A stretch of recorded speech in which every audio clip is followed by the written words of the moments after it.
dumiretso tayo sa barangay Kabadyangan ng Compostela. Tapos diretso tayo sa Danau. So bali 4 na lugar yung pinuntahan natin kanina. Sa inyong pakikipag-usap, sir, sa ating mga kababayan, ano po yung pinaka-urgent need nila na hinihiling sa pamahalaan?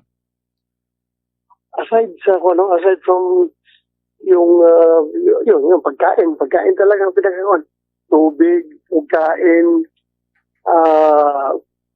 wala silang kuryente, walang ilaw, walang signal.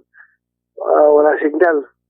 Hirap paguntakan doon. Tapos ang palaging halos lahat ng barangay na pinuntahan ko humihingi sa akin ng bako.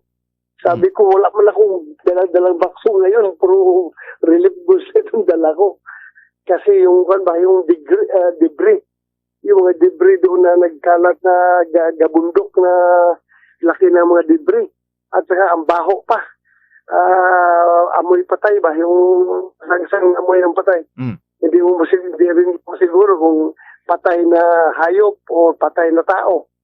Yung nasa ilalim ng mga debris, kaya hindi man na kayang manumanuhin yung mga debris na napatakuan man, gabundok man. So, humingi sila ng tulong, baka mayroon makapahiram ng bako.